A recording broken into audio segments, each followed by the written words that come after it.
What's up, y'all?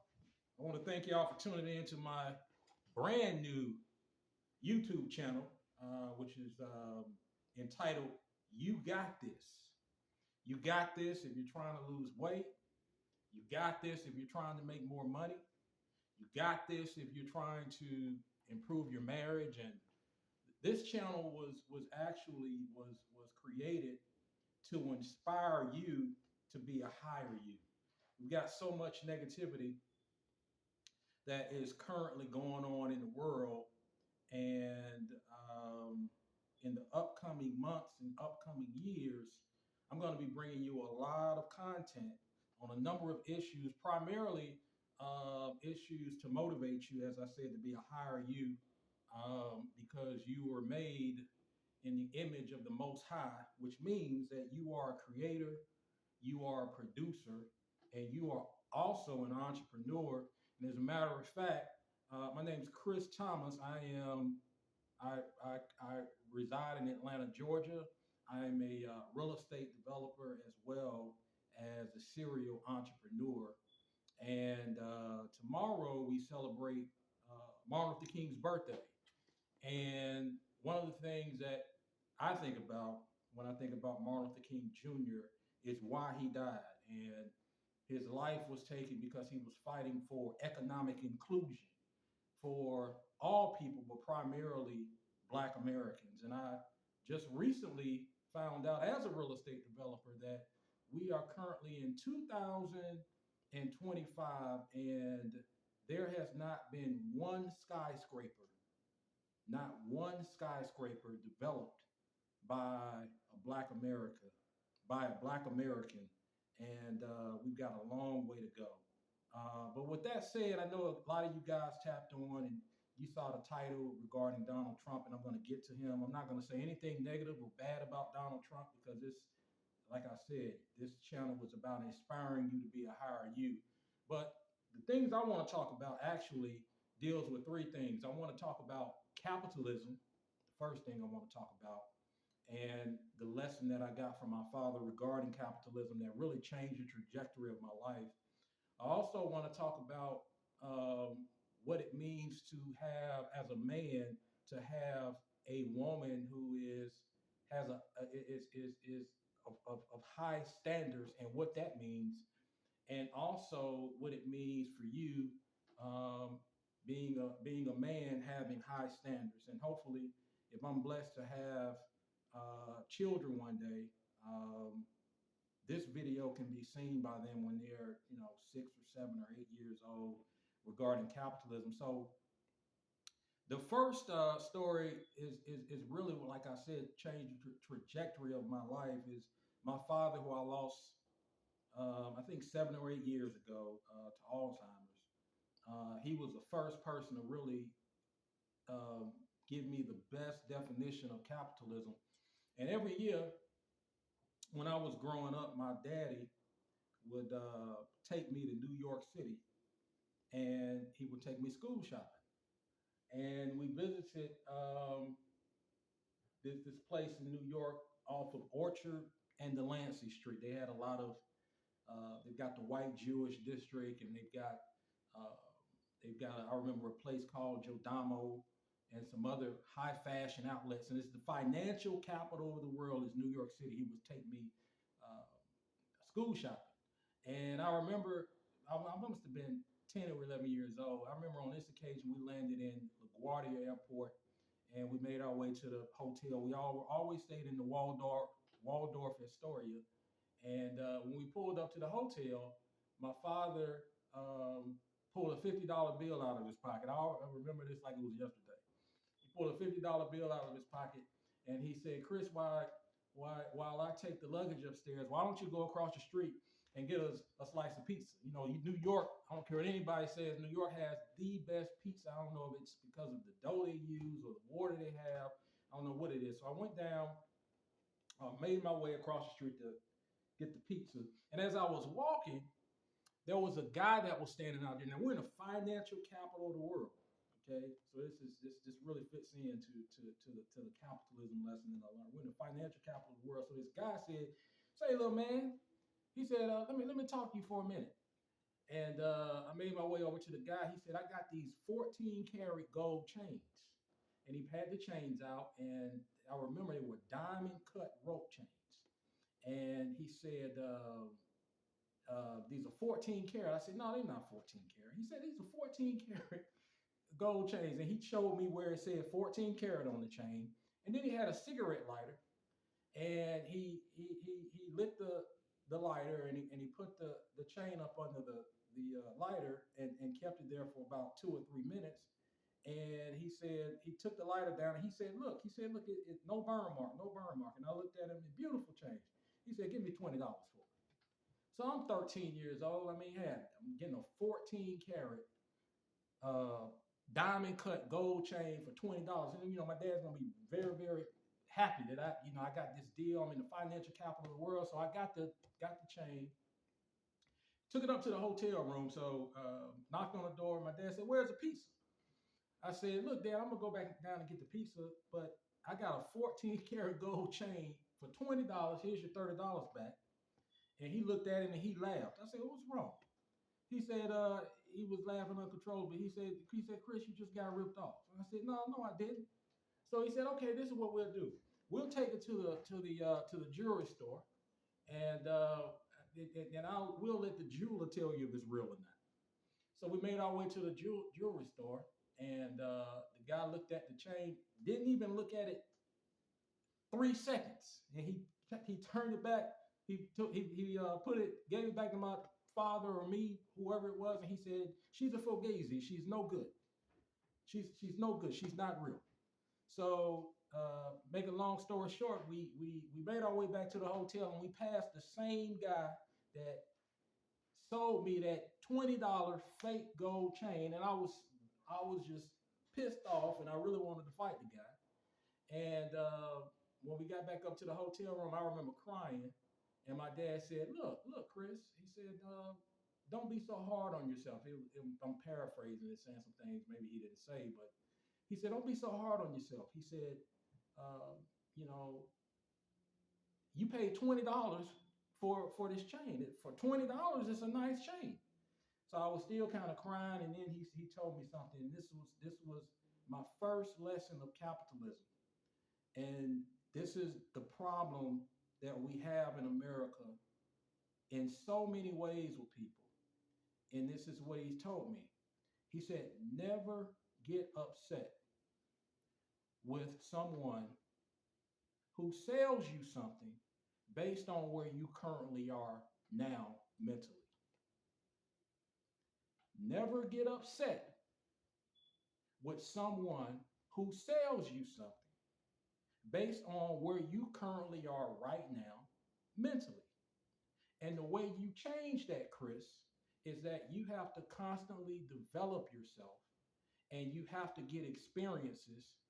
And once you are in a constant state of developing yourself and getting new experiences, you will get better, and you will become a better person, and you will not be in a position to where you will purchase things that are not real but are fake.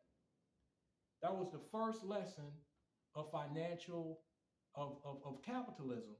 And I thought something. That was my first lesson in capitalism. And one of the reasons back of why I chose this to do this channel is because you've got so many people in the world today that are constantly sold bullshit when it comes to what's real and what's not.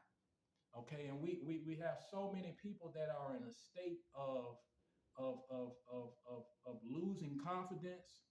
They're losing belief because they're constantly watching things on television, for example, like CNN, which is, I call it constant negative news, or Fox News, I call it full of xenophobia news, and other news stations that are not designed in order to put you in a state of becoming a better version of yourself.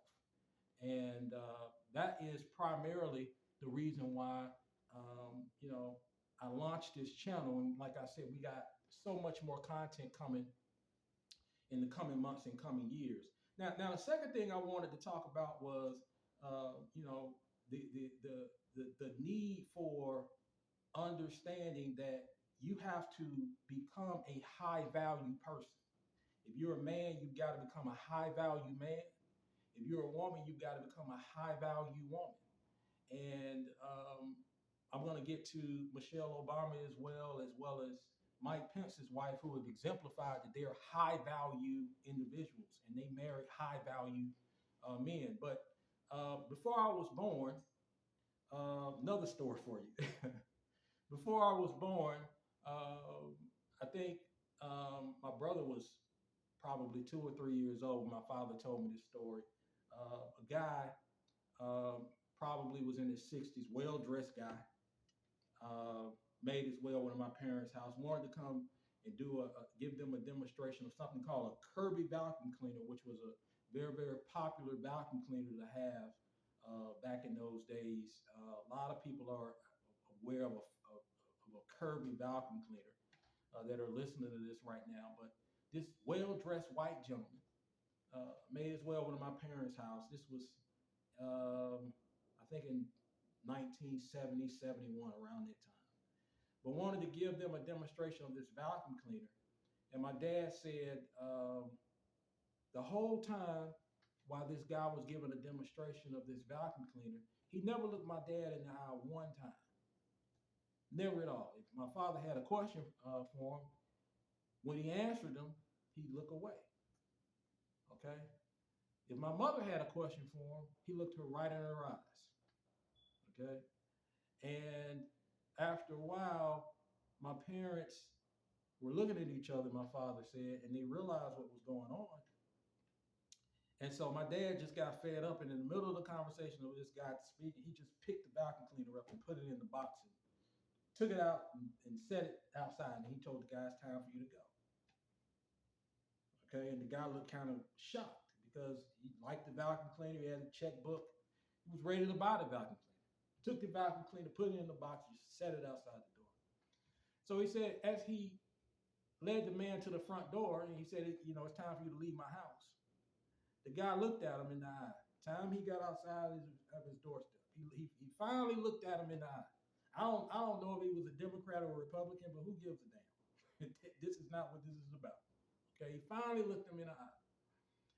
And he said, I was getting ready to buy your vacuum cleaner. But when you came over to my house, you forgot one thing. Once you set foot in my house, you were setting foot into Mr. and Mrs. Matthew Thomas's house. You were not setting foot in Mrs. Thomas's house. You were not setting foot in Mr. Thomas's house. You were setting foot in Mr. and Mrs. Matthew Thomas's house. When my parents got married, they gave vows to one another. And this created a covenant under God. And the hierarchy, as far as their vows are concerned, are this: God over man, man over woman, and woman over child. In other words, the vows go like this: Mr. Thomas over Mrs. Thomas. I'm sorry, God over Mr. Thomas, Mrs. Thomas over Mrs. Thomas, and Mrs. Thomas over my brother and myself. Okay, those are the vows. There is no one who is, in my mother's eyes, based on the vows that she took from God, in front of God with my father. The only person that is above my father is God. Okay, I'm not trying to get religious with anybody on this show, because this is not going to be a channel about believers and non-believers. No, I'm just trying to talk about these are the vows that they took in front of a minister. Vows they took, with God. Okay, God over man, man over woman, and woman over children. Okay, my mother is, and she's still alive today, My mother took those vows seriously, and I've always seen my mother, like I see my father, as a world class woman who was married to my father for I think 52 or 53 years. Okay, now how does that tie into um, what is in the news, and I'm going to talk about right now, to First Lady Michelle Obama and Second Lady Mike Pence's wife, and why they should be.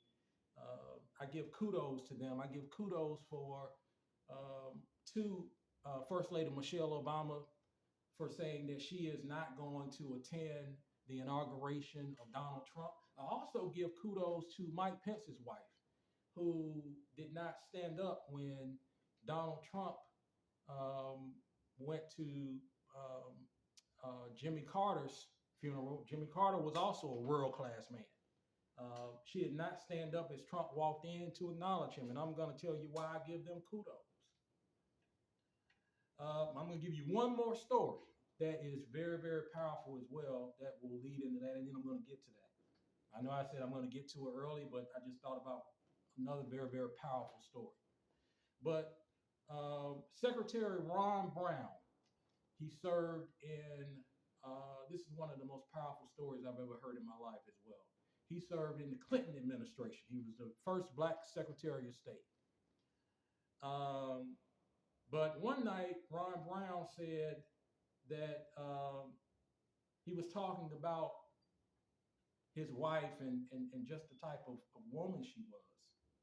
But he said they were leaving a dinner party, and it must have been 1:30 or 2 o'clock in the morning. They were making their way back to their car. So they were walking along, and I don't know exactly where they were. They were downtown in some city, just walking back to their car after the dinner party had ended. And as they were walking along, somebody called Ron Brown's wife's name, and it was a homeless man, and he had a foul odor. You could tell he needed to take a bath. Ron Brown said he had dirty clothes on, and his wife stood there talking to this man for about 15 minutes. And out of respect for his wife, he just waited, of course, because he took vows in front of God as well. And he just waited, and when she walked back, Ron Brown asked his wife, who in the hell was that? She said, "What's wrong?" I mean, she said, you're over there talking to this guy, 15 minutes. I mean, who was that? And she said, "I used to date him in high school." And Ron Brown said, "You used to date him in high school?" She said, "Yeah, I used to date him in high school." He said, Ron Brown said, "I know you're glad you didn't marry him." She said, "Well, if I would have married him, he would have become the first Black Secretary of State." She said, "If I would have married him, he would have become the first Black Secretary of State." Now, what did she mean by that? I'm going to go back to what I said about being world class, and I'm going to get to Michelle Obama and Mike Pence as I say this. What did Ron Brown's wife mean by that? Okay, she took vows under God as well, and her vows went like this: God over Ron Brown, Mr. Ron Brown, God over Mr. Ron Brown, Mr. Brown over Mrs. Brown, and Mrs. Brown under her children. Let me say it again. God over Mr. Brown, Mr. Brown over Mrs. Brown, and Mrs. Brown over her children. In other words, the head of Mrs. Brown is Mr. Brown. And the only man that Mrs. Brown is to honor and to be obedient to below God is Mr. Brown. And then it's God. It's not God, Trump, the United States of America, Mrs. Brown, and then her children. It doesn't work like that.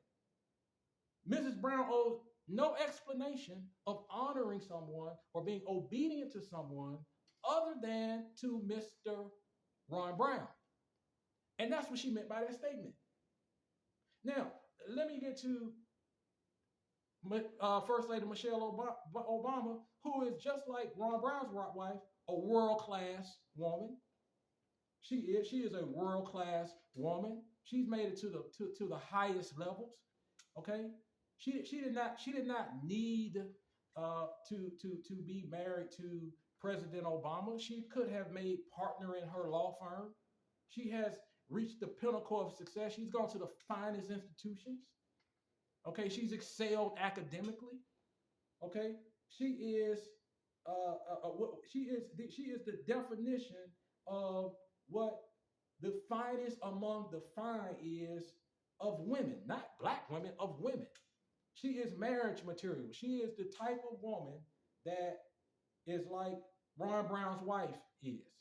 I mean, Barack Obama could not have become president of the United States of America without a woman who he married to, who he married, totally selling out and honoring him, okay? Honoring him and being obedient to him because as with Ron Brown, President Barack Obama is the head. President Barack Obama is the head of First Lady Michelle Obama. So she owes no explanation to anyone of why she is not attending Trump's inauguration. And by the way, Trump did not even attend Joe Biden's inauguration. And I hear people saying, well, Michelle Obama, it needs to respect the highest office. And the same people are not saying a damn thing and have not said a damn thing about Trump's disrespect of the presidency of the United States of America. He would not once again attend President Biden's inauguration. So there are these different standards. Okay, one of the things that that concerns me is that there is such a low level of a standard when it comes to white males in this country. The standards for a white male in America are way down here. And they shouldn't be down here. But the standards of a black man in America are way up here. And they should be up here. The standard for any man should be up here. My dad told me one time, and I remember this. The standard that you have of any man is the standards that you should have for every man. The standard that you have for any man is the standard that you should have for every man. And in America, I don't know where we are that we would allow for the standard for the presidency of the United States to be where it is and allow for Donald Trump to behave like this. That says a lot about who we are. So all men, you got to get your standards up. When Trump was passing all of the presidents, because they had seating arrangements. You saw Obama speaking to Trump and Trump speaking to Obama. But that's what world class people do. Okay. But let me get to Mike Pence's wife, who's also a world class woman. Okay. Because I don't want to lose anybody, because I don't want to lose anybody, and you say, well, you say that Obama was speaking to Trump, and that's what world class men do. So shouldn't world class women who are married acknowledge Donald Trump? No.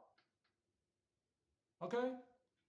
On January 6th, we saw people ascend on the Capitol of the United States of America.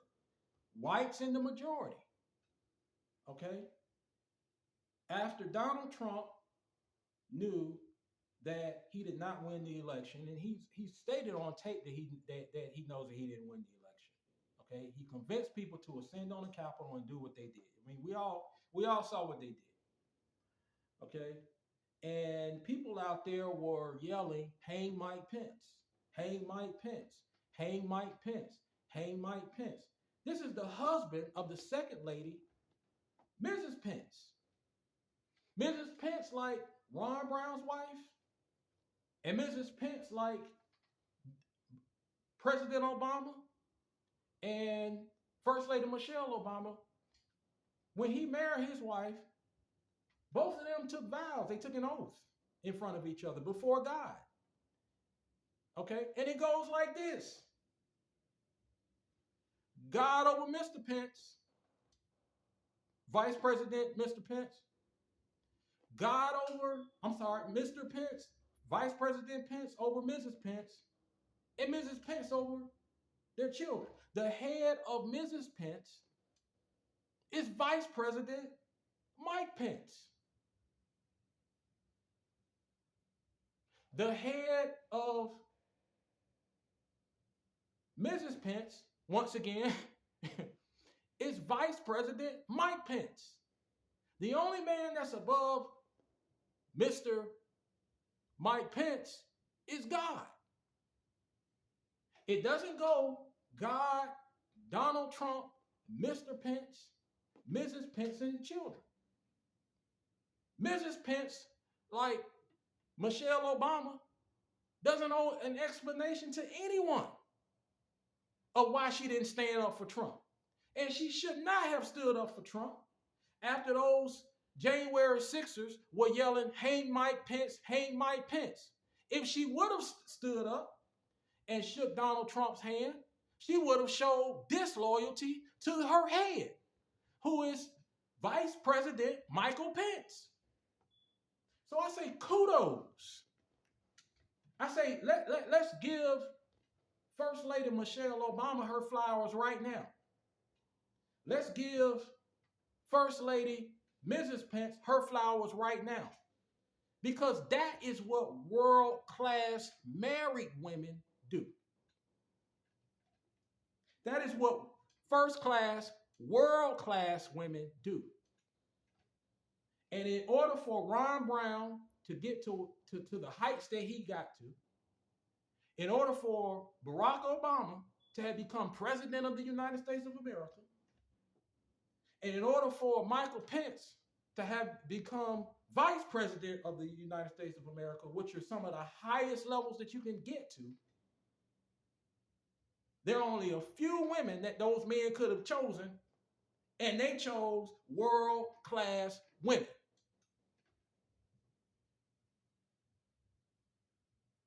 So you need to start having world-class standards if you're watching this, and have the same standards that you have for a Republican, that you have for a Democrat, that you have for Donald Trump, that you have for Mike Pence, that you have for Barack Obama, any man.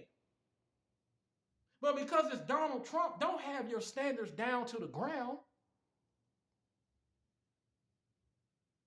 You need to be reaching out to Donald Trump right now, and I hope that he does a very good job for the next 4 years in the United States of America. But Donald Trump needs to pick his damn standards up. Now, this video is not political. I was not even going to go here today because I told you the name of this channel is You Got This. And this channel was designed to inspire you to be a higher you. So with that said, people, my fellow Democrats, my fellow Republicans, my fellow conservatives, my fellow liberals, my brothers, my sisters, I want to thank you for tuning in today. And like I said, in the coming months, in the coming years, I'm going to be bringing you some very, very good content. Content that is going to inspire you to be a higher you. And with that said, I'm going to sign off and say peace out to you.